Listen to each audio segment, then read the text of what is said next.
Olá pessoal, tudo bem com vocês? Espero que todos estejam bem. Iremos começar agora então a nossa quarta unidade, né? A unidade final, última disciplina do semestre. Daí todo mundo vai entrar em férias, vai dar uma descansadinha para o semestre que vem retomar, né? Semestre que vem vocês vão ter projeto arquitetônico, legal. O curso começa a ganhar cada vez mais a cara, né, da arquitetura e assim por diante. Então, esse conteúdo que vocês estão aprendendo aqui, né, vocês vão poder utilizar no projeto de arquitetura 1, que é o projeto voltado então para residências, tá bom? Então vai ser uma boa oportunidade para colocar em prática aí o conhecimento. Eu estou então iniciando aqui pelo exercício da unidade 3, né, que ficou fora do vídeo passado, da unidade 3 que eu gravei, e na live que nós fizemos da unidade 3, não deu tempo, né, de resolver os exercícios por causa da atividade prática que nós estamos resolvendo, tá? Bom, não repare o cenário, estou hoje no quarto da minha filha, então tudo rosinha aí no fundo, tá? Mas sem problemas. Eu sou meio itinerante aqui dentro da minha casa. Então vamos começar lá. Exercício A, né? Então, eu perguntei para vocês, várias pessoas ocupando um único ambiente produzirá um aumento da temperatura do local por causa da troca térmica. Defina o que é a troca térmica entre o homem e o local, né? Então, se alguém perguntar para você, né, tecnicamente, o que é troca térmica? Então, vocês vão responder que a troca térmica entre o homem e a edificação pode ser definida de duas formas, tá? A primeira é quando o corpo humano gera calor através do seu metabolismo. Então, nós vimos, né, que a pessoa parada, dormindo, caminhando, gera metabolismo e assim gera calor. A segunda, então, é através do acúmulo da radiação solar nos materiais, né, da vedação.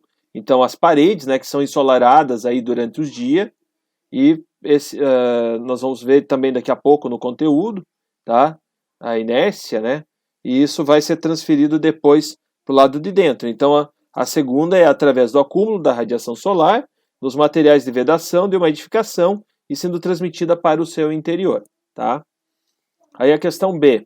O corpo humano, exposto a algumas alterações de temperatura, age naturalmente para manter a temperatura corporal. O que são mecanismos termorreguladores, né? Então, os mecanismos termorreguladores, eles podem ser definidos de duas maneiras. Nós temos os instintivos, né?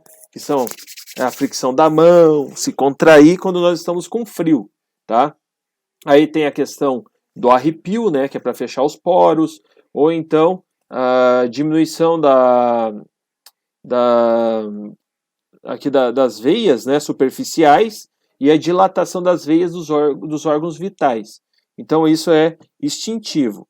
Já as culturais, né, para a gente poder se aquecer, é colocar uma roupa, né, nós estamos passando hoje por uma temperatura mais baixa aí, no nosso inverno, né, então está bem apropriado para falar disso.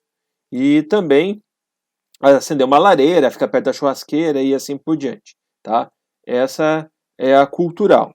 Já no verão, né, o instintivo é a gente buscar uma sombra e tomar banho de mar, né? E o cultural é a gente ficar no ar condicionado, na frente do ventilador, né? Buscando aí a ventilação mecânica, tá? Então, essa é a 2, a B. A C.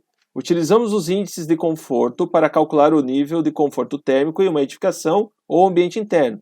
Quais são as variáveis climáticas que deveremos observar? Então, né, as variáveis, ficou acho que bem claro ali no desenvolvimento da disciplina, é temperatura do ar, temperatura radiante, umidade relativa, velocidade do ar, atividade física e as roupas, né, as vestimentas, tá bom? Então, isso é interessante que você saiba, porque pode cair na prova, né? É uma boa questão aí para cair na prova. E para finalizar, a letra D. Em relação às medições e posteriormente análise dos índices de conforto utiliza-se diversos aparelhos para poder realizar o estudo, mas um deles conta com mais de uma função, né? Ele é mais completo, substituindo 2 aparelhos simultaneamente. Qual o nome desse equipamento? É o confortímetro, tá? Então o confortímetro ele é como se fosse uma estação.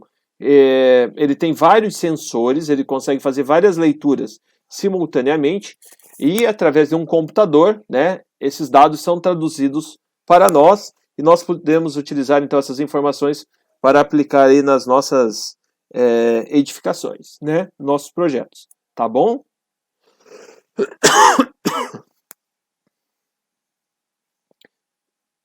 Bom, então esses foram os exercícios aí, né, de revisão da unidade 3 e agora a gente vai então partir para o conteúdo da unidade 4, tá bom? Aí o nosso conteúdo derradeiro. Bom, pessoal, então o assunto, né, dessa unidade 4 é a troca térmica no ambiente. Espero que vocês já tenham dado uma lida, né, anteriormente, feito uma lida, uma prévia, né, uma lida prévia aí do assunto. Como sempre eu comento, que eu tento fazer um resumo, apesar que está difícil de resumir dessa vez, hein? Ficou bem completo porque o assunto todo é bem importante, tá? E assim, infelizmente, muito conteúdo ficou de fora, tá? Vou confessar isso para vocês, pela limitação que nós temos, né, para montar. Então, o prejuízo que vocês não vão ter, como que é a proposta, então, para os tutores, né, de uma disciplina como essa? Como essa e como outras que vocês terão, tá? Infelizmente, é um mecanismo do ensino à distância, né? Não é pela instituição e nem pelo tutor, o professor conteudista e assim por diante. Tá? É a questão da metodologia de ensino à distância, né? É ser aplicado, então, ao decorrer das atividades no curso, como eu sempre falei para vocês. Então, lá em projeto 1, né, a gente observa, então, essas questões térmicas e troca aí, sombreamento, uso das máscaras, da carta bioclimática, né?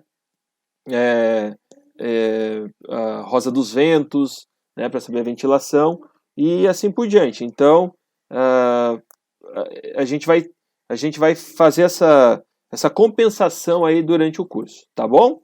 Vamos começar então? Troca térmica no ambiente construído, né, que é o item 4. Então, de acordo com Romero e Adriana, o clima de um local pode ser considerado como a integração de uma série de elementos que se verificam em escalas diferentes, sendo desde a macro até a microescala. Então, para a macroescala, o continente é coberto pela maior parte de um clima regional, e essas características regionais podem ser encontradas nas latitudes semelhantes. Sendo assim, uma primeira, né, podem de atributos, como as temperaturas de uma estação ou a época de chuva.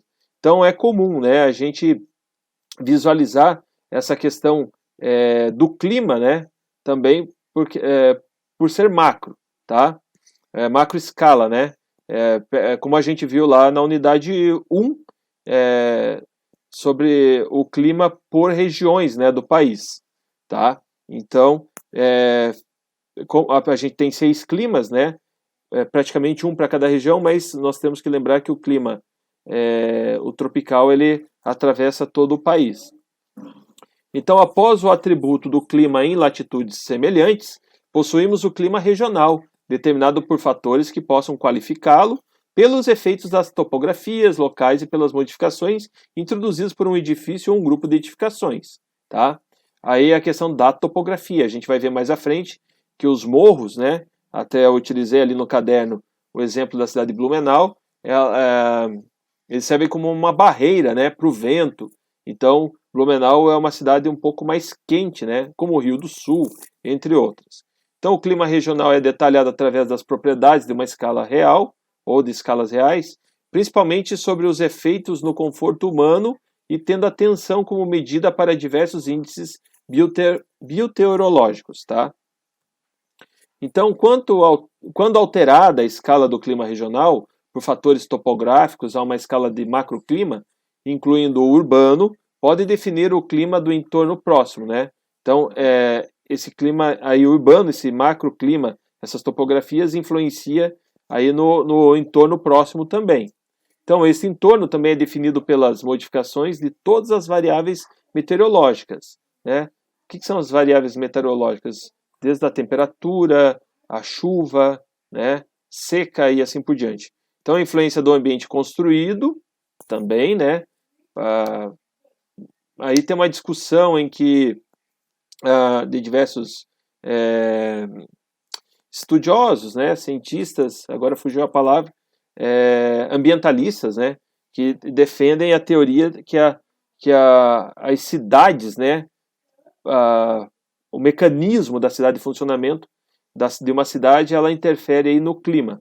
Nós vamos ver que os materiais, né, de construção, asfalto, paredes, assim por diante, influenciam no clima. Isso é óbvio, a gente já vai conversar. Então, todas as variáveis meteorológicas, influência do ambiente construído e, por fim, das características dos edifícios individuais, né? Então, nós temos aí os edifícios individuais que vão fazer influência numa região, né, que a gente vai já para uma microescala, então. Então, para que possamos realizar tais estudos, é interessante uma classificação com relação aos climas nos espaços construídos das cidades escolhidas, como base da análise do entorno imediato. Tomando como exemplo as cidades de Brasília e Barcelona, a capital brasileira encontra-se entre as regiões que possuem climas tropicais. A gente viu lá no mapa, né? O clima tropical, então, atravessa ali o centro-oeste e vai até o nordeste do país. Enquanto a cidade espanhola, entre as regiões que apresentam climas temperados. Então, nós temos aí características diferentes, né, de Brasília e Barcelona devido aos seus climas. Bom, aqui, então, nós temos a questão, né, da aplicação de material. Eu coloquei ali essa imagem no caderno, que seria uma linguagem icônica, né, para a gente parar e analisar. Então, qual é a influência de uma cobertura clara e uma cobertura escura, né, em uma edificação? Ó? Do lado esquerdo, né, aqui então do lado esquerdo, a gente tem o sol incidindo aí nesse telhado branco, né, repara que aqui é o telhado branco e aqui é o telhado preto. Há uma temperatura ambiente de 37 graus. Então, aqui no telhado branco, que é a cobertura clara, maior parte dos raios solares são refletidos. Então, menor transparência de calor para a edificação e maior conforto térmico para seus habitantes. Já do lado direito, então, a cobertura escura, mínima reflexão dos raios solares, maior retenção de calor na edificação e maior desconforto térmico para seus habitantes. Então aqui, né, tem até um gráfico em cima aqui da cumeeira aqui, mostra, né, o calor então transferido para o ar da cidade. Isso aqui, esse calor vai ser transferido para o ar da cidade. E o calor transferido para a atmosfera, tá? Então isso vai, então dá para a gente perceber que esse calor aqui da cobertura, que é retido, né, ele vai ser emitido e vai ter esse gráfico aqui, ó, tá? Agora repare do lado esquerdo aqui, ó, na cobertura clara, como é pequena, né? A influência através dos materiais é menor, tá? E aqui você tem 44 graus, né, nessa edificação, enquanto aqui você tem 80 graus.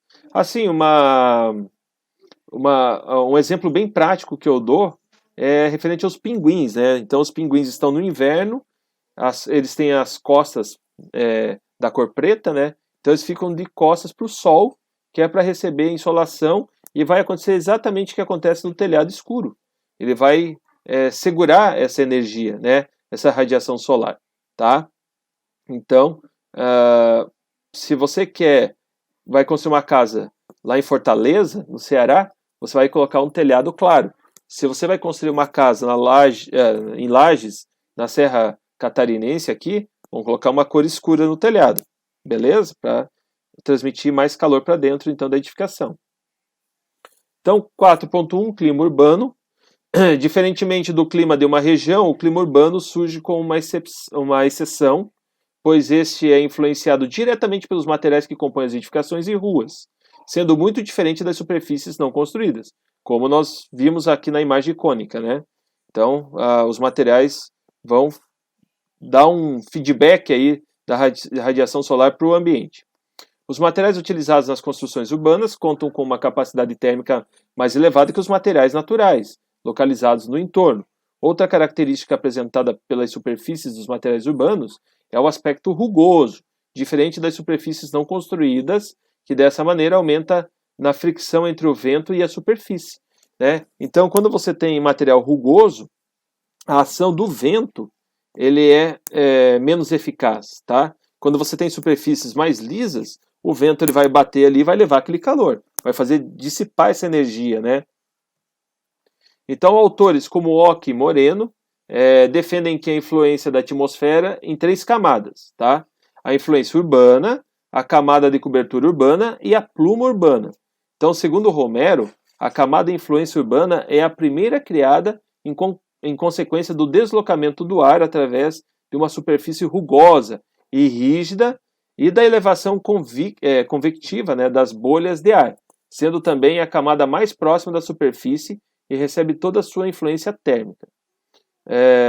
Então, eu já vou até passar aqui, né? Nós temos aqui, então, a camada urbana, ó, que é a mais baixa, essa região aqui. Por que ela é rugosa? Ah, professor, porque o asfalto é rugoso. Não, não é isso. É rugosa por causa dos desníveis, né, que nós temos das edificações, dos gabaritos, né, das edificações. Tá? Então, a figura a seguir, que é aquela que nós estamos vendo, mostra que a camada de cobertura está localizada nos níveis das coberturas das edificações, correspondendo a uma localização entre edifícios que apresentam uma mescla de microclimas produzidas pelo seu entorno mais próximo. Então aqui a gente pode visualizar, né, a questão da camada limite urbana, então, que é a influência, tá, do vento. Quando o vento tem o vento regional, a gente viu o vento predominante e o vento reinante, né? Ele vem e incide sobre as edificações, então esse ar ele vai bater nas edificações e vai promover esse desenho aqui, que é a camada limite urbana. Aí a figura a seguir mostra que a camada de cobertura está localizada nos níveis das coberturas das edificações, correspondendo a uma localização entre edifícios que apresentam uma mescla de microclimas produzidas pelo seu entorno mais próximo. Por fim, a pluma urbana é a camada de prolongamento do limite urbano do lado oposto onde o vento sopra, né, sobre a área rural. Então aqui nós temos a camada então, das coberturas, né, acaba surgindo aí um microclima, e aqui nós temos então a pluma urbana, que é sempre do lado oposto da onde vem o vento e incide sobre as edificações, tá? E aqui abaixo ainda a gente tem a camada rural. E embaixo, se for observar aqui na figura, nós temos a área rural, a suburbana, a urbana, né, que é o centro da cidade, aí volta para a suburbana e depois nós temos aí a rural novamente, tá? Então, os principais aspectos do clima urbano foram realizados por análises de Landsberg e apresentadas por Monteiro, né? Apud Romero aí. Então, clima urbano é responsável substancial de um clima local. O desenvolvimento urbano provavelmente aumentará ou eliminará as diferenças climáticas produzidas pela sua localização. Alguns fundamentos surgiram de comparações realizadas entre cidade e campo. Então, nessa comparação, né, letra A cidade altera o clima através das alterações realizadas na superfície. A questão do vento, temperatura, outras ações. B, a cidade promove aumento de calor, modifica os ventos, a umidade relativa do ar e até as chuvas, que no caso dessa última, aumentam. Então, aqui, né, eu comentei lá na unidade 1, que lá onde eu morava, lá no Paraná, hoje é raro a gente encontrar geada, né? Antigamente tinha. Mas ainda dá um pouco de geada. Mas em qual local? Na área rural, tá? Na área urbana já não tem mais geada. É muito difícil. Então, nesse ano, nada ainda. Na área rural a gente consegue encontrar. Mas por quê? Porque a cidade, ela promove, né, esse calor, essa energia, evitando assim que nós tenhamos, então, a geada. E letra C, daí ali ainda na B, né, a umidade relativa do ar e até as chuvas, que no caso essa última aumentam. Então, essa é a influência das cidades, né, do calor que ela provoca. Vai aumentar a umidade, vai trazer as chuvas. E a letra C, a maior influência é visível através de alterações na composição da atmosfera, chegando a condições adversas na grande parte dos casos. Então, é necessária a utilização das regras internacionais de medições, porque em caso de medição dos fenômenos separadamente, acaba se descobrindo os efeitos urbanos presentes na transformação do clima local. Em geral, a maioria das análises sobre o clima urbano se transforma em uma descrição climatológica, tá? Então, esse estudo que é feito é necessário, então, ser feito separadamente, né? Através de fenômenos separadamente. E no final, então, vai ter aí um relatório, um documento chamado climatologia. Então, autores como Monteiro realizam análises do clima, concluindo que o clima urbano é um sistema que envolve um clima de um local urbanizado, que sempre está adquirindo e emitindo energia térmica. Ele ressalta também que o homem contribui de forma contundente na estrutura do sistema, sendo essa contribuição de problemas e valores, tá? A ação humana sempre, né, vai trazer impactos ao meio ambiente, e algumas mais, outras menos. Então, a energia penetrante na atmosfera urbana e os efeitos produzidos por esta, né, entre o Sol e a superfície terrestre, se destacam no clima urbano, por exercerem efeitos de reflexão, absorção e armazenamento térmico, devido à utilização da camada do solo e da estrutura urbana. Então, nós temos que lembrar sempre desses 3 itens: reflexão, absorção e armazenamento térmico. Até deixei em negrito, porque é especial e pode cair na prova, tá? Aí, item 4.2, troca térmica entre o meio e as edificações. Sabemos que com o avanço da população urbana, outros fatores surgem e influenciam no clima de um local. Então, junto com a expansão das cidades, vem o crescimento do número de veículos e aumento da poluição, né? Então, as grandes metrópoles mundiais já sentem as consequências diariamente.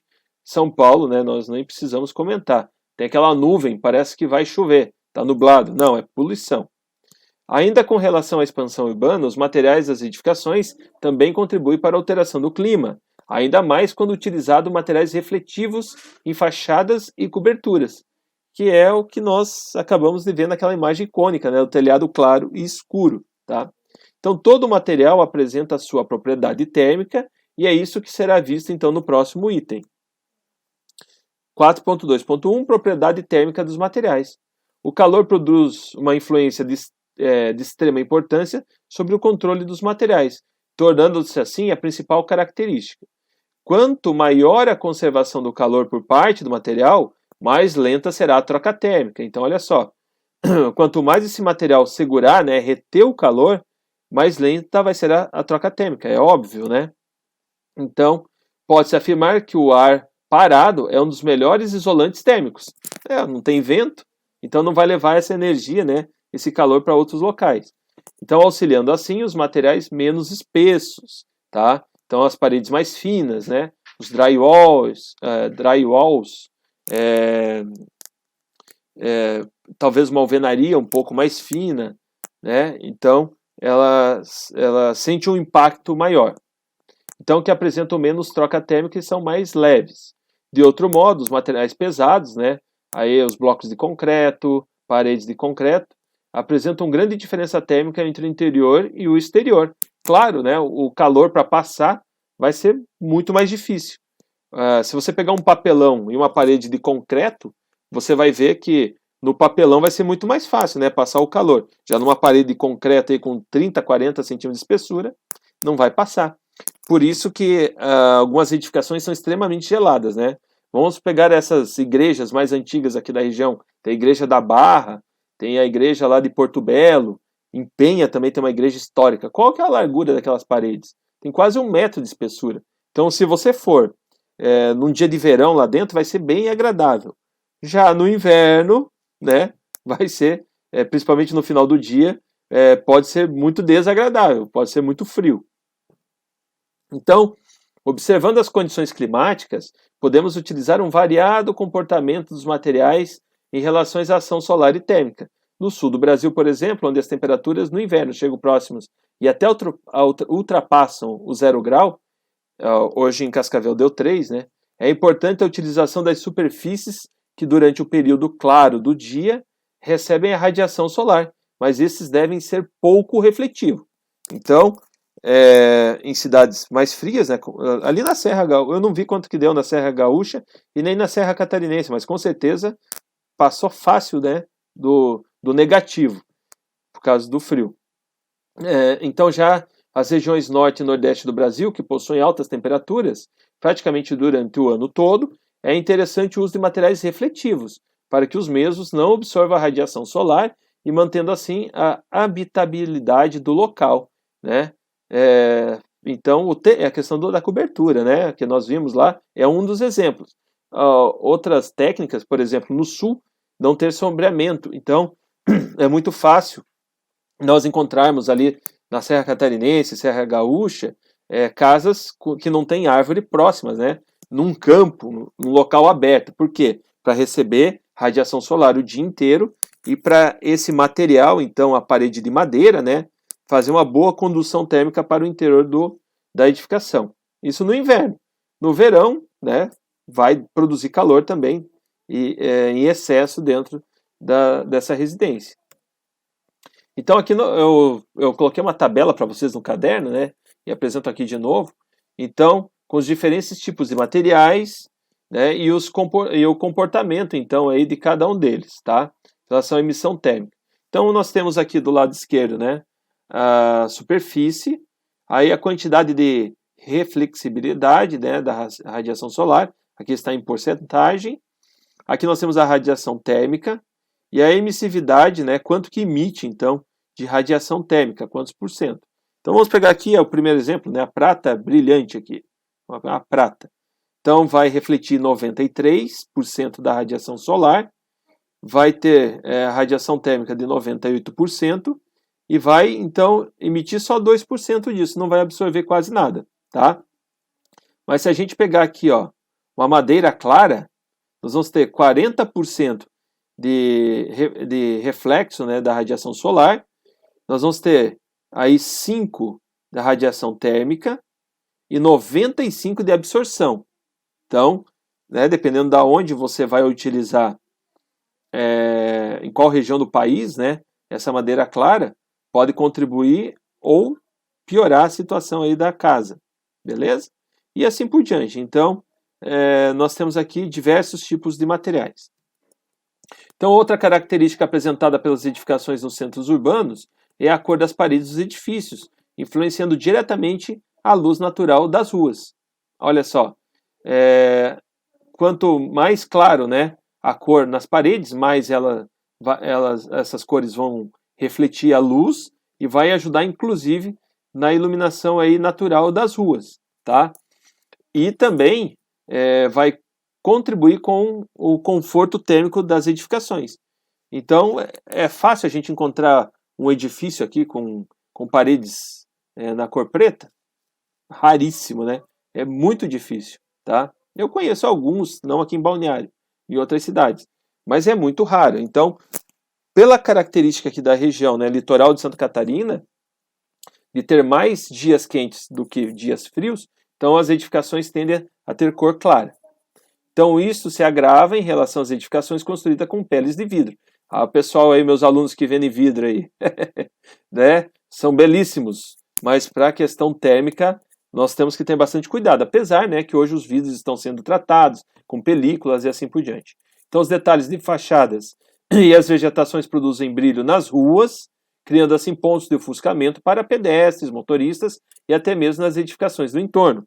Também influenciam nas zonas de sombras, né, conforme visto na unidade 2, como na arborização nas calçadas, onde dependendo do horário pode ser benéfico, tá? Aí eu coloco um exemplo aqui. Tem um edifício, eu estava lembrando, tem um edifício na Inglaterra. Inglaterra é um país mais frio, né? Ele tem uma pele de vidro e ele rebate, ele tem esse reflexo na calçada, tá? Em um ponto específico da calçada na rua, a alguns metros, alguns quarteirões ali dele. E lá é extremamente desagradável, ninguém passa por lá. Eu tentei achar essa reportagem aí, não consegui, tá? Mas eu tinha visto na TV a reportagem sobre esse edifício. É um calor tremendo lá. consegue rebater a radiação solar para um único ponto. Aí nós chegamos nos materiais construtivos. Então os projetistas exercem um papel importante da escolha do material que comporão a obra, né? Como que eu vou escolher o material? Eu vou escolher a parte estética. É assim, né, gente? Isso aí talvez não depende nem de nós, projetistas. Quantas vezes que eu queria aplicar um material numa superfície, não por questões térmicas, por outras questões, e o cliente falou, não, não quero, não gosto, não pode, e assim por diante, né? Então a gente tem que deixar bem claro quais são os efeitos, né? Quais são os benefícios, os malefícios, para que depois o proprietário não venha nos acusar, né? Pois é, o projetista lá, o arquiteto, na hora de fazer o projeto, colocou tal material aqui, agora ninguém aguenta isso, né? E assim por diante. Então, além de embelezar a fachada, uma análise deve ser realizada sobre o desempenho térmico de tal acabamento, tá? Pois cada material apresenta um desempenho referente à troca térmica entre os ambientes internos e externos. Também deve ser observada a transmitância visível do material. O que é a transmitância? É a quantidade de energia que ele transmite para um outro ambiente, que significa a quantidade de luz que irá atravessar o elemento transparente em direção ao ambiente interno da edificação, proporcionando assim uma iluminação natural e uma eventual economia de luz. Em relação às aberturas no teto, que é a iluminação zenital, gente, não é iluminação genital, tá? É zenital. E por que fala zenital? Vocês não lembram de nada? Não lembram da live que nós fizemos semana passada? É do zênite, aliás, nessa semana, né? É do zênite, lembra do zênite? A altura que é vertical, né? Então, quando a gente vai olhar lá na carta solar, nós pegamos o zênite, tá? Que é a altura do Sol, né? Para fazer a projeção do Sol na vista. Por isso que a gente chama de iluminação zenital. Então, no momento de aplicá-las, deve-se ter uma atenção especial, pois dependendo do ambiente que é utilizada, essa iluminação natural pode atrapalhar ao desenvolvimento de tarefas. Então, outra precaução que sempre os projetistas devem possuir no momento do projeto de iluminação zenital é não ultrapassar os 10% da área do ambiente iluminado, pois dessa maneira poderá criar um superaquecimento no local. Esse tipo de iluminação é indicado para ambientes de curta permanência, ou então circulações. O que acontece? Né? A gente não pode sair projetando e especificando iluminação zenital a Deus dará, tá? Temos que observar muitas questões. Então, por exemplo, a questão aqui dos 10% da área, né? Eu falei para vocês, então, num outro encontro, que vocês, no momento do projeto, a gente talvez vai ter que escolher entre a luz e a energia, tá? A radiação, o calor, né? Então, se você quer superaquecer, você vai ter um excesso de luz dentro do ambiente. Você vai precisar de muita energia, tá? E se você quiser iluminar, vai produzir calor dentro, né? Então, se você passar dos 10%, tem autores que dizem até 15%, tá? Da área do ambiente, por exemplo, de uma sala, ou uma área como essa, por exemplo, você vai ter que aplicar ar-condicionado, vai ter que colocar ventilação natural, e o custo vai subir muito, tá? E referente, então, a projetar em circulações, né, em ambientes de curta permanência, pode reparar nos hospitais, onde a gente tenha os corredores de hospital, sempre tem uma iluminação natural, né? Uma iluminação zenital. Pode ser através de shafts, de lanternins, de teto de dupla inclinação, tá? Isso tudo nós, ou vocês, né, verão lá no semestre que vem, em conforto lumínico acústico. Foi um material que eu produzi, tá? E que é uma disciplina que eu dou aula já há 4 anos na Uniavan, e vocês vão então poder conferir sobre essa iluminação zenital mais detalhadamente. Beleza? Então, também a posição dela, né? Eu quero fazer sobre uma sala de escritórios. Posso fazer? Pode. Mas essa iluminação não pode ser direta em cima de um posto de trabalho, né? Tem que ser deslocada, cores das paredes, então tudo isso vai influenciar. E aqui tem um exemplo, então, né? Essa iluminação zenital aí está sobre uma circulação vertical, sobre uma escada. Então existem ainda outras variáveis importantes, como a resistência térmica dos materiais, que está relacionada à quantidade de isolamento térmico que o material proporciona. Então também é apresentada como variável o fator solar e está relacionado à quantidade da radiação solar que efetivamente penetra pelo material de fechamento. A transparência de calor gerada pelo material pode ser calculada através da capacidade térmica. Professor, como é que nós vamos fazer todos esses cálculos? É assim, gente. Né, infelizmente não deu para a gente abordar aqui nessa disciplina, porque é muito complexo, tá? Professor, mas como é que eu vou fazer um projeto e vou calcular essa capacidade? Não somos nós que iremos calcular isso, tá? Terá que ser um arquiteto, um engenheiro especialista nisso, tá? Aqui é um conteúdo mais de introdução para que vocês conheçam essa informação, tenham essa informação. Mas se você tiver que fazer um projeto, um laudo de desempenho térmico, você vai ter que ser um especialista. Como eu já dei o exemplo, eu fiz em parceria com a Gabriela, né, que é a professora de conforto térmico da Uniavan, de um empreendimento ali em Itapema, de um edifício que está sendo construído. E é ela que fez, eu não fiz, tá? Por quê? Porque ela é mestre nisso. Ela tem todos os softwares, né? Eu comentei isso em relação aos softwares do encontro da unidade 3. Então é mais complexo, não é um simples cálculo, assim, rapidinho aqui que a gente consegue determinar isso. Nós temos que ter um conceito básico, né? Dos materiais, que existem essas possibilidades, então, para a gente dar uma refinada. Se tratando então do atraso térmico, esta variável dirá a quantidade de tempo em que o calor levará para transpor o material. Tá? Posso fazer cálculo à mão, professor? Pode. Gosta de matemática? Pode. Mas o indicado é utilizar softwares, né? E daí é mais rápido. Então, quando aplicado a um material, será escolhida uma cor e essa cor também influencia e indica a quantidade de calor que será absorvido, né? Como eu já tinha falado antes, questão das cores. Esta variável é conhecida como absortividade. Também podemos avaliar o material através da refletividade. Também depende da cor que será aplicado, dizendo a quantidade de calor e luz incidente que serão refletidos para fora ou para o interior da edificação. Como pode-se ver, a especificação dos materiais não é tão rápida, mas também não é difícil após algumas aplicações em projeto. É aquilo que eu falei, a questão da prática, né? Mas se você quiser um relatório, um estudo, é um pouco mais demorado, tá? Então, fechamentos opacos. Conhecedor de que uma fração da radiação transmitida para o interior de uma edificação é responsável pelos ganhos térmicos e influencia as condições de conforto, o projetista é responsável pelo dimensionamento e especificação correta das janelas e portas, além dos materiais empregados na edificação. Várias prefeituras, né, contam no Código de Obras com um tamanho mínimo de aberturas para cada tipo de ambiente. Então, para dormitórios, salas de TV, salas de estar, a área de janela tem que ser maior. Se não me engano, é uma área da janela dividida por 20, tem que dar um coeficiente, tá? Faz muito tempo que eu não calculo. E para banheiros, lavanderias, cozinha, aí você tem um outro dimensionamento, tá?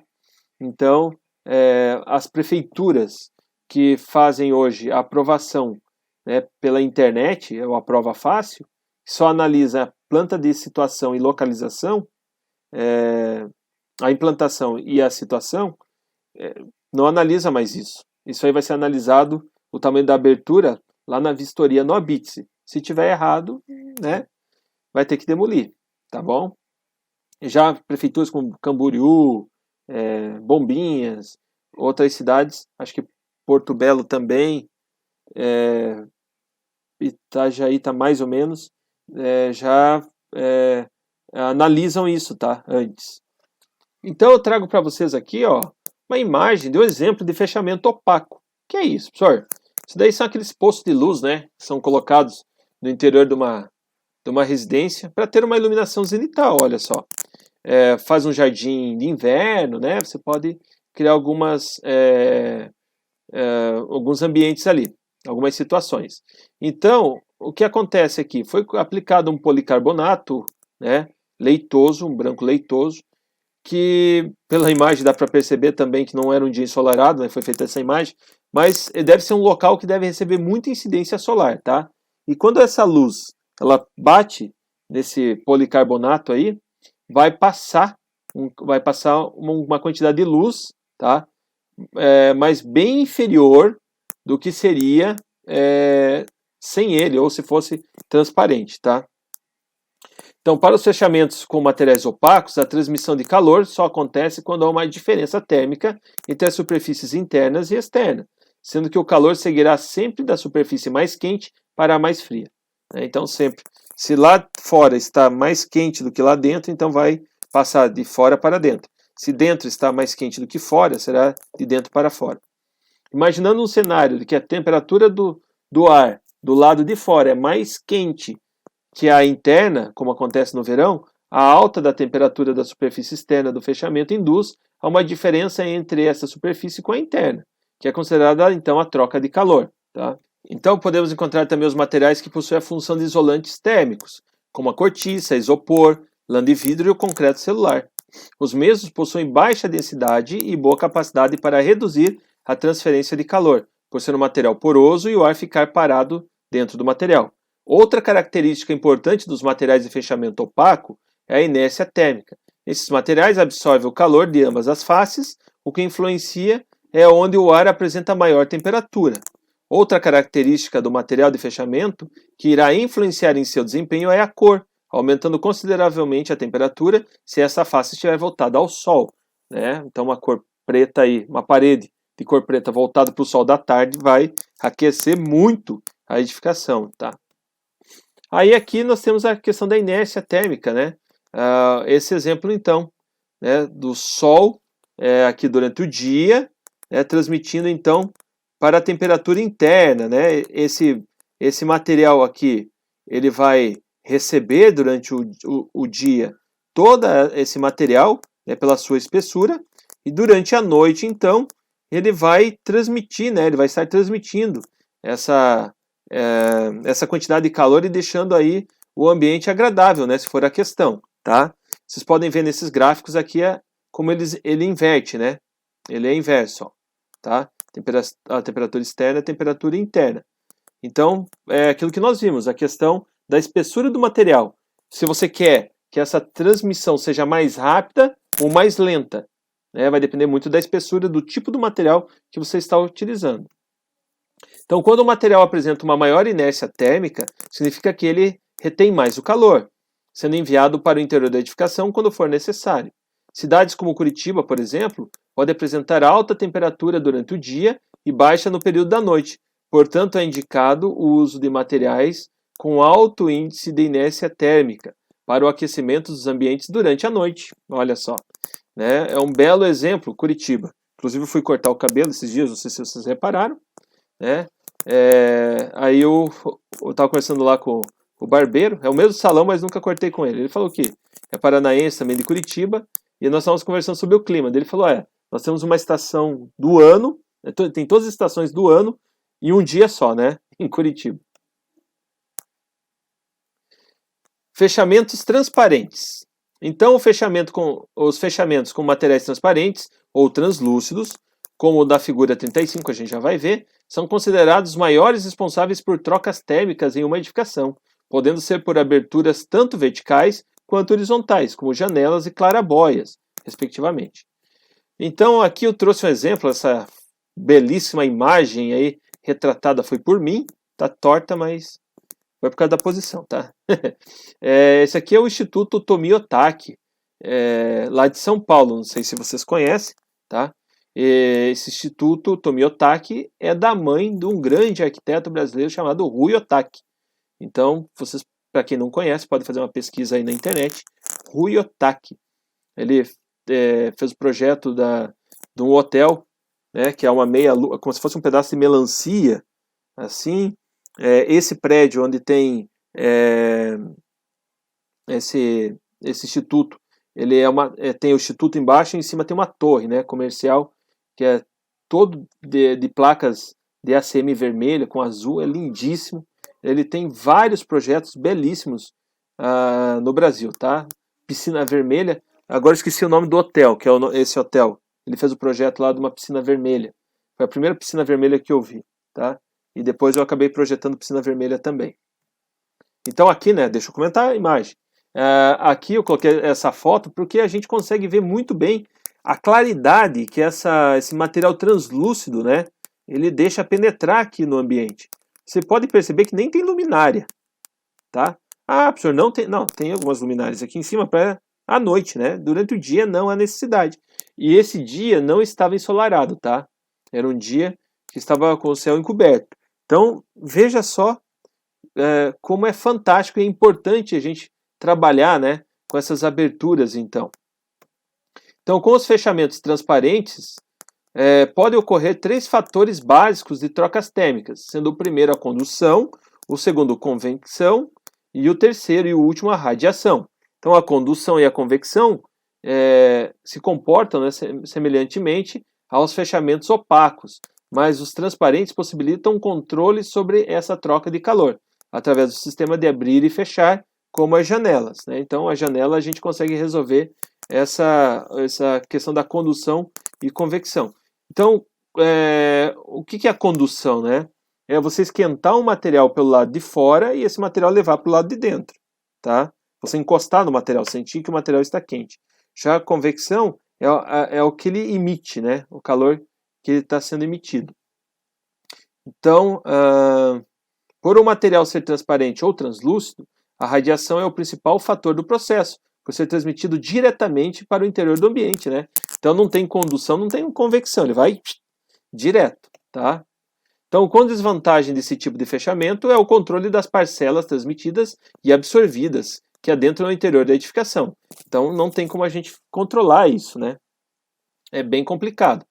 Para este caso, o projeto arquitetônico deverá possuir variáveis que poderão influenciar diretamente na entrada de calor, que são o uso de protetores solares, orientação e tamanho da abertura e o tipo de vidro dessa abertura. Aí nós chegamos aos princípios do movimento do ar, tá? Então, os princípios para a utilização do vento em projetos arquitetônicos podem ser adaptados aos dados dos institutos que medem o movimento do ar nas cidades.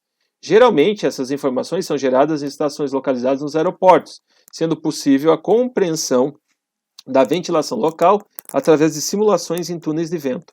Quando não for possível essa simulação, o projetista pode utilizar uma metodologia que envolve 3 princípios para o movimento do ar, que são, né, fricção do vento em superfícies, resultado da inércia, e fluidez do ar em zonas de baixa e alta pressão. Como vocês podem perceber, não é em casa que nós vamos fazer isso, né? Tem que ser de um laboratório.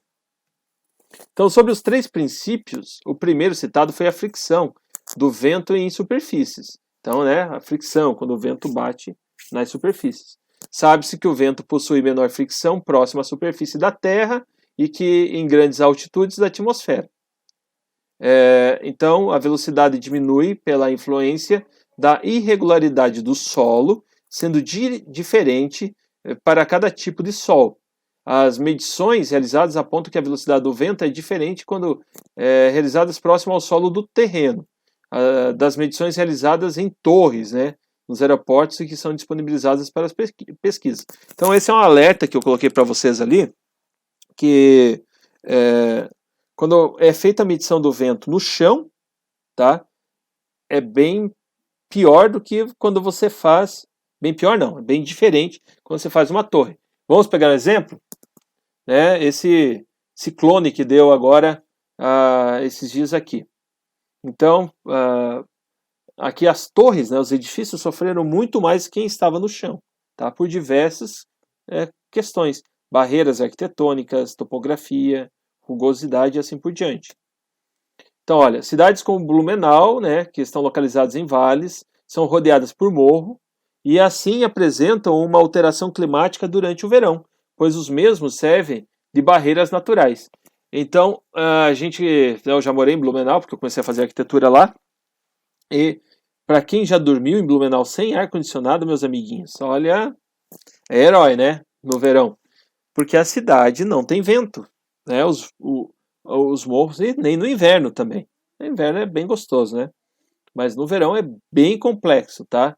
Essa questão aí dos morros que faz essa barreira natural. Então, a própria arborização, né, segura muito o vento, tá? Então, pessoal, aqui nessa imagem, eu inseri para vocês terem uma noção, ó. O vento, né, ele chegando aqui, ele vai bater nessas edificações que estão expostas, né, não tem barreira nenhuma, e esse vento, ele vai chegar a quase 600 metros de altura aí, tá? Então, por exemplo, ó, essa edificação está a 100 metros de altura, né, 110 aqui. Então, ele vai subir aí para 300, né, e aqui chega perto então de 600. Já aqui nas edificações menores é a mesma questão também, né? Só que aqui já essas edificações elas estão bloqueando um pouco mais o ar. Mas como as edificações são mais baixas, então vai chegar aí a 400 metros de altura, tá? Já aqui quando você está, ó, num local, né, protegido, né, topograficamente, então repare como não sobe tanto, né, o vento. A questão aí da velocidade dos ventos, tá? Então, é importante, né, essa questão de barreiras aí para a gente estudar aonde que a nossa edificação vai estar, até para prever, né? Então, se você vai projetar uma casa no meio de vários edifícios aqui em Balneário Camboriú, você sabe que essa casa não vai ter vento. O segundo princípio é que o resultado da inércia é pelo ar e possui a tendência de continuar a movimentação na mesma direção, mesmo encontrando obstáculos. Semelhando a água, o que é semelhando, né? Semelhante, parecida com a água, o vento contorna o obstáculo e retoma o formato após a passagem por esse obstáculo. Então imagina um rio e a pedra no meio do rio, né? A água vai passar, vai bater na pedra, vai abrir e vai voltar lá na frente. O ar é a mesma coisa. Então podemos imaginar esse conceito em uma cidade, onde o vento em uma determinada direção atinge principalmente os edifícios mais altos, que logo após o contato com o mesmo, retorna à formação original. O terceiro princípio, sobre a fluidez do ar em zonas de alta e baixa pressão, onde o comportamento dessas zonas são apresentados na figura a seguir, pode-se utilizar como exemplo o aquecimento do ar através da radiação solar em uma área aberta, onde este ar aquecido tem a pressão reduzida e se eleva para maiores altitudes, diferente do ar mais frio de uma floresta, que tem uma pressão e fica em altitudes mais baixas. Então, nessa figura, a gente tem aqui a alta pressão, né, que são os ares mais frios, mais gelados, né? A gente consegue perceber isso à noite, que onde tem floresta, né, fica mais frio, então tem essa alta pressão. Já a baixa pressão, ela tem o ar mais quente, tá? Ela vai subir, né? Esse ar vai subir pelo ar quente, fica mais leve, né? Já o ar frio ele é mais pesado. Então, de posse desses três princípios, é possível perspectivar que a fluidez do ar local é diferente daquele com as informações coletadas no aeroporto. Quando o ar em movimento atinge um edifício ou topografias muito acidentadas, como morros, serras e montanhas, cria zonas de alta pressão, velocidade crescente no lado em que atinge o obstáculo e zona de baixa pressão e diminuição na velocidade menor no lado oposto da superfície que recebe o contato do vento. Aí chegamos então ao sol e o vento. Quando analisamos a implantação de uma edificação, podemos levar em conta que os microclimas locais mais favoráveis é quando há disponibilidade conjunta de sol e vento simultaneamente. Zonas de conforto térmico apresentadas na Carta Bioclimática podem ser aplicadas quando nos apropriamos ou não do vento e do sol, aos níveis considerados adequados de temperatura e umidade relativa ao ar. Tá? Então aqui nós temos vários desenhos, né? Inclusive eu coloquei ali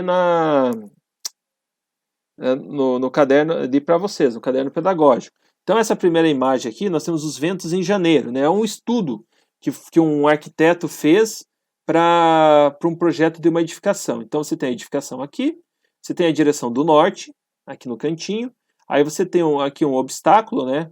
Que é uma barreira, que tem uma arborização, provavelmente uma arborização alta, né?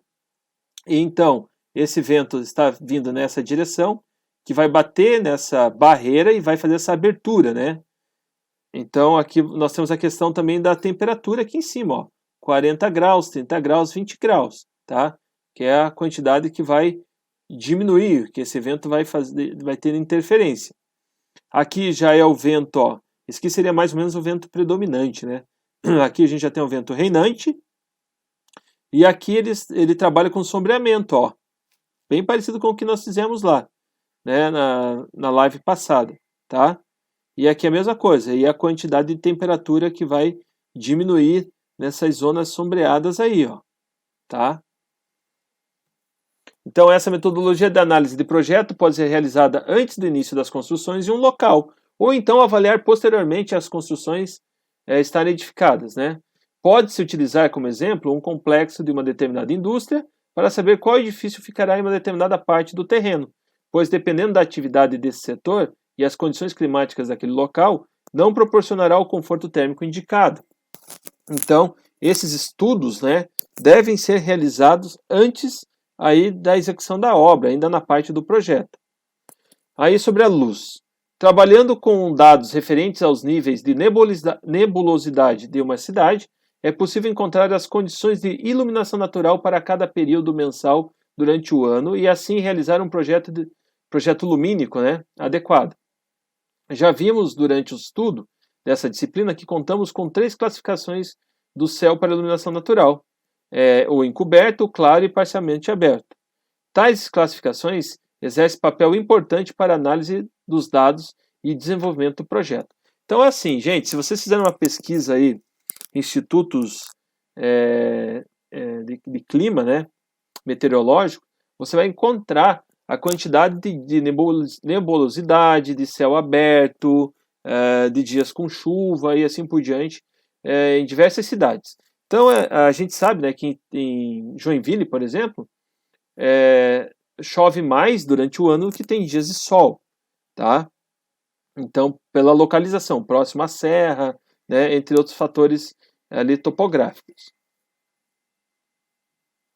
Então, Brown e Decay, né, definem céu encoberto como aquele em que a posição do Sol não pode ser determinada devido à quantidade de nebulosidade. Conta com luz difusa e relativamente homogênea na abóbada celeste, além de apresentar o zênite 3 vezes mais brilhante do que o horizonte. E a iluminação é distribuída de forma parelha. Então, o céu encoberto, né, pela classificação aqui desses dois autores, é quando você não consegue ver aí o Sol, né, onde o Sol está. E o horizonte, ele é mais escuro do que o zênite, né? Então, se você olhar para cima, você vai ver que o zênite ele é mais claro aí, em torno de 3 vezes, tá? A sombra é difusa, né? É aquela sombra que a gente não consegue definir onde começa. Você sabe que tem a sombra, mas não sabe onde começa e onde termina, tá? Então, esse é o céu aí classificado como encoberto. Ó, esse é um exemplo, né, do céu encoberto. Aí, para a classificação do céu claro, como demonstra a figura 43, que é essa aqui, os autores afirmam que o mesmo varia conforme a posição solar, a estação do ano e a quantidade de vapor d'água na atmosfera. Desta maneira, a quantidade de iluminação incidente em uma superfície se altera durante o dia e ao longo do ano, variando consideravelmente conforme as condições locais, né? Então, é isso daí, ó. O vapor de água, né? O céu limpo, ele é limpo mesmo. Hoje aqui é um dia de inverno, o inverno é mais seco na nossa região, tá? Então, ele está azulado, né? Está o céu bem claro. Então aqui a gente tem aí o horizonte, o zênite, né? Esse então é a configuração do céu claro. Segundo alguns estudos, a luz solar refletida pelo solo varia entre 10 e 15% dos raios solares que atingem uma superfície transparente vertical, mas apresenta a possibilidade de chegar até 50% em aberturas que contam com uma proteção contra os raios solares. Tá? A figura a seguir demonstra uma iluminação zenital no edifício do Congresso Nacional, onde abaixo dessa iluminação natural está um jardim, pois não se aconselha inserir local de espera sobre a zenital. Foi o que eu comentei antes, né? Então, na parede foi aplicado um mosaico de azulejos, projetados por Atos Bulcão, que é o artista responsável, amigo do, então, criador do edifício, Oscar Niemeyer, tá? Isso fica no Congresso Nacional, né? É extremamente bonito isso, gente. É lindo, lindo, lindo. Muito bonito, tá? Eu fiquei impressionado aí. Tem até outras fotos melhores para colocar, mas essa pegou bem a projeção do Sol aqui, né, na parede, onde ela atinge o piso, né, então a gente consegue perceber que o Sol ele está nessa angulação aqui, não está vindo a pino, né. Aqui tem uma iluminação direta aqui, ó, não está tão indireta assim. Então a terceira e última classificação descrita por Brown e Decay é o céu parcialmente nublado, sendo esta uma das uma das condições mais comuns. Em alguns países, como a Inglaterra, por exemplo, os dias encobertos com o céu claro são exceções.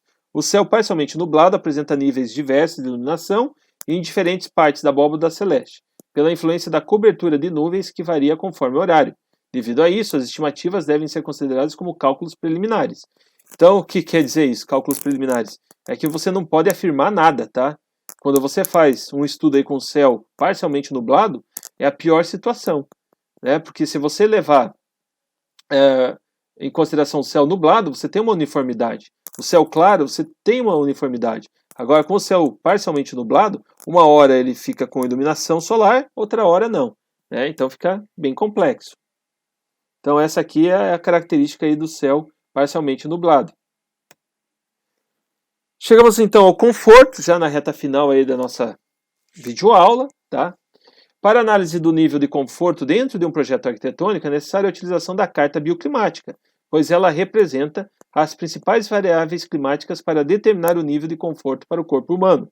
Para isso, é necessária a utilização de dados que indicam a temperatura e a umidade relativa do ar, sendo que, se tais números ultrapassarem o nível de conforto, podemos afirmar que esse está muito quente, e o inverso acontece caso o índice do conforto fique abaixo do nível, né, de conforto esperado, então, quando é possível afirmar que está muito frio. Analisando a tabela a seguir, elaborada por Arens et al., podemos considerar 0,8 CN para a nebulosidade de inverno e para o nível de atividade a 1,3 MIT, tá? Que equivale a uma atividade de caminhada em velocidade lenta. Então, 1,3 é aquela questão do metabolismo, né, do calor e assim por diante. Em caso de uma combinação entre temperatura e umidade fique abaixo da linha da sombra, podemos entender como zona de sombreamento. Do mesmo modo, caso a combinação fique abaixo da linha do vento, entende-se como ausência do mesmo. Aí vocês podem estar se perguntando, professor, mas onde está essa tabela aí que eu olhei no caderno, olhei e não encontrei? Na verdade, é uma tabela, uma figura, né? É essa aqui, é o que está lá, tá? Então, nós temos aqui a posição, né?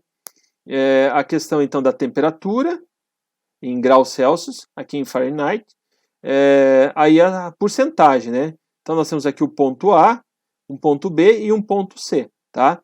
E aqui nós temos a linha de sombra, a zona de conforto, né? E a linha do vento. Então, o ponto A da referida tabela corresponde a uma temperatura de 8,9 graus e a umidade relativa do ar de 52%. Situação essa que pode ser afirmada como fria para o conforto térmico, né? 8,9 graus, ó. Então está aqui, ó. Aqui está 10 graus, né? Então está um pouco abaixo aí, 8,9 graus. E a umidade do ar, que está aqui embaixo, na umidade relativa, ó, a 53, né? 52. Então, se o ponto A estiver abaixo da linha do vento no gráfico, é possível entender que o vento está sendo bloqueado, senão a temperatura poderia ser ainda menor. Então, olha só. Então, está abaixo da linha do vento, né? A linha do vento está aqui, ó. Então, está abaixo. Então, significa que o vento está bloqueado. É diferente do ponto B. O ponto B não está abaixo da linha do vento, nem o ponto C, tá? Então, se esse vento, né, se esse ponto A estivesse aqui em cima, a temperatura seria maior, então, como a gente pode ver aqui no gráfico.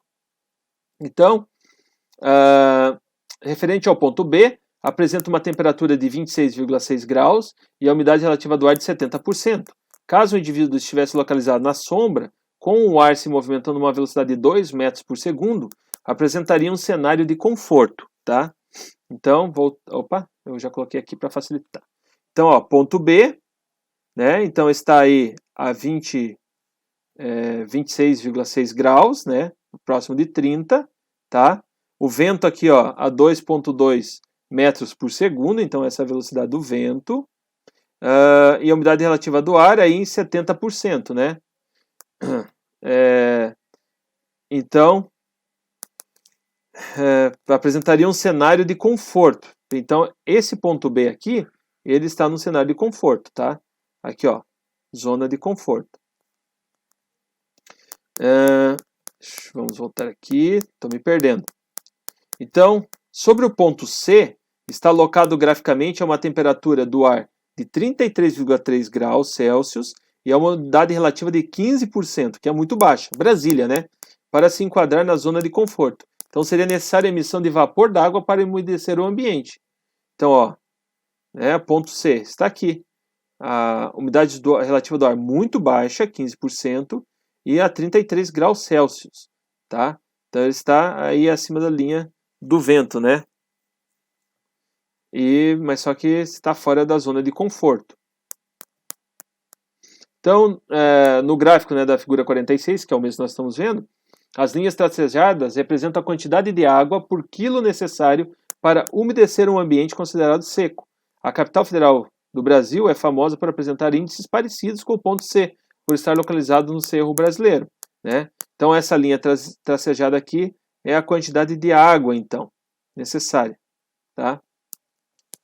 Pessoal, então, finalizado ali o conteúdo, né, da nossa aula, vamos então resolver os exercícios, que será muito importante aí para vocês resolverem a prova, tá? A V3. Então, assim, o que eu peço para vocês é que vocês resolvam primeiro sozinhos e depois confiram a resposta aqui comigo, tá? Porque senão não vai ter validade nenhuma, né? Esses exercícios, tá bom? Então, a questão A.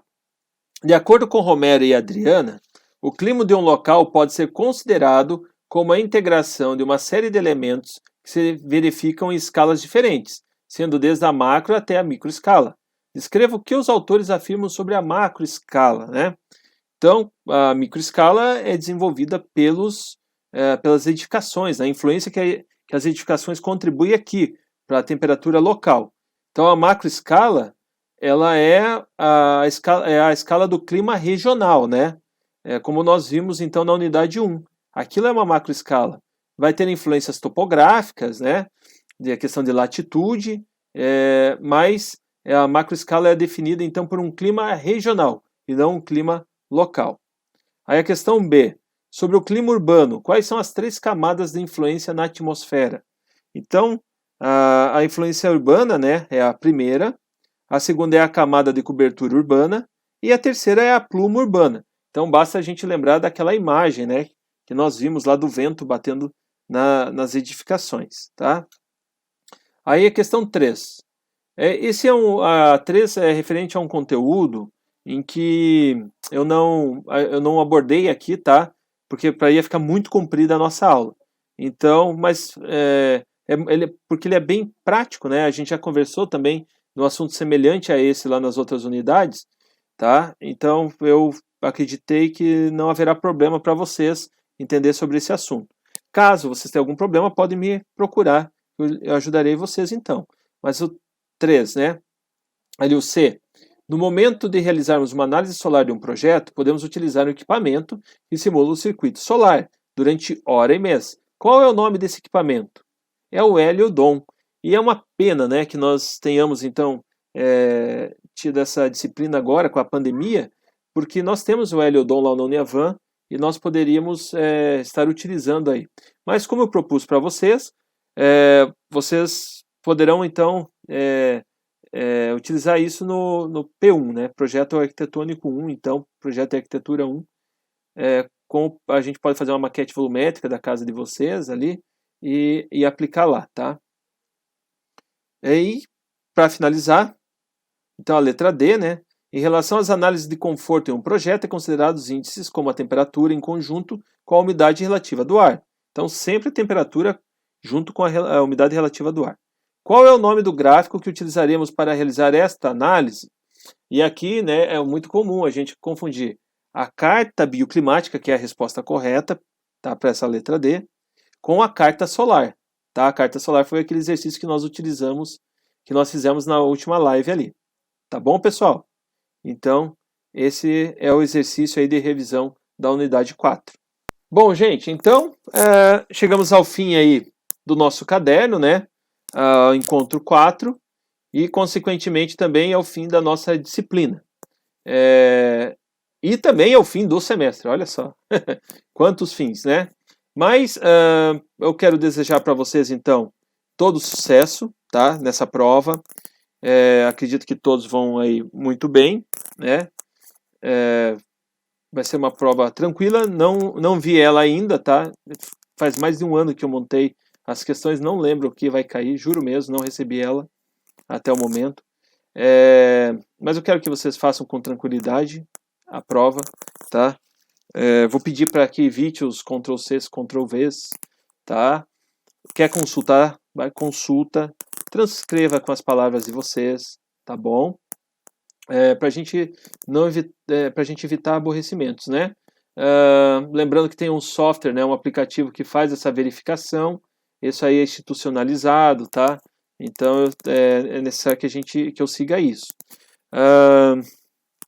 E também eu quero conversar com vocês o seguinte, talvez seja a nossa última disciplina juntos, tá? Não tem nada certo, não tem nada confirmado, mas talvez eu deixe a tutoria, tá?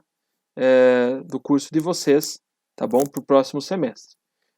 Então, se a gente não se vê, quero desejar do fundo do meu coração assim, sucesso para vocês, enorme dentro do curso, tá? Esse curso de arquitetura aí que é fantástico, eu sou apaixonado. A questão do IAD precisa de alguns conceitos? Precisa, é natural, né? A Uniavan está começando agora, mas também me surpreendeu pelo lado positivo, tá? Assim, porque no início, né, era um desafio muito grande, como levar a arquitetura para o IAD, tá bom? Então, desejo toda a sorte de vocês, foi um prazer tremendo trabalhar com vocês, tá? E como eu falei, não é certo que eu saia, mas pode ser que esse tenha sido o nosso último encontro aí juntos, tá? Estou disponível, qualquer dúvida podem entrar em contato comigo, como sempre, né? E um abraço. Estaremos aí em contato no grupo lá pelo WhatsApp, tá bom? Até mais.